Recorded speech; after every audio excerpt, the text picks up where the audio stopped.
গল্প সমাহার বাই অপরাজিতা চ্যানেলে আজকের নিবেদন রঞ্জন বন্দ্যোপাধ্যায়ের আমি রবি ঠাকুরের বউ, মৃণালিনীর আত্মকথন। আজ পড়ছি সূচি 11।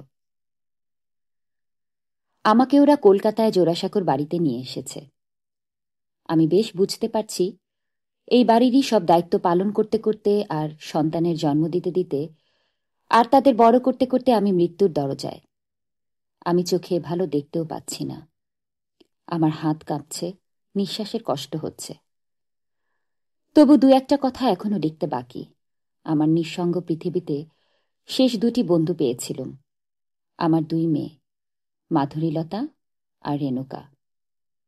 গত বছর 15ই জুন রবি ঠাকুর মাধুরীলতাকে জোর করে আমার কাছ থেকে কেড়ে নিয়ে তার বিয়ে দিয়ে দিয়েছে।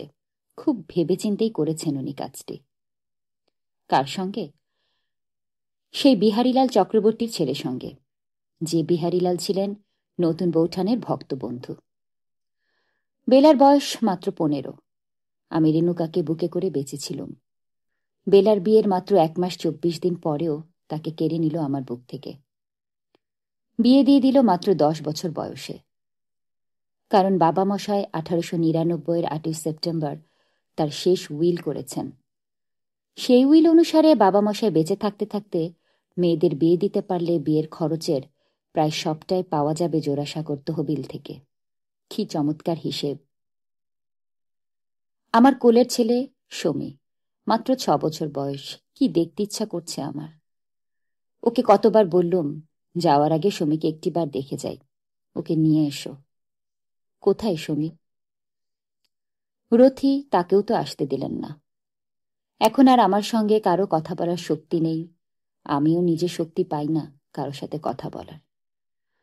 লিখতেও আর পারছি না। শুধু থামবার আগে আরো দু একটা কথা লিখতেই হবে।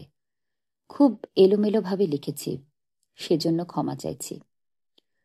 কি করব, শরীর যে আর পারছে না। রবি ঠাকুরকে কখনো তুমি, কখনো আপনি বলেছি এই লেখায়।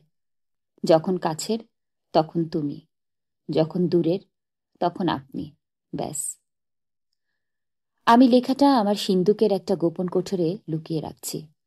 যদি কোনোদিন এমন কারো হাতে পড়ে যিনি এটিকে ঠাকুরবাড়ির বাইরে নিয়ে যাবেন। আমার শেষ ইচ্ছে ছিল চলে যাওয়ার আগে সমীকে একবার শুধু দেখে একটু চুমু দেওয়া ওর ছোট্ট নরম ঠোঁটে।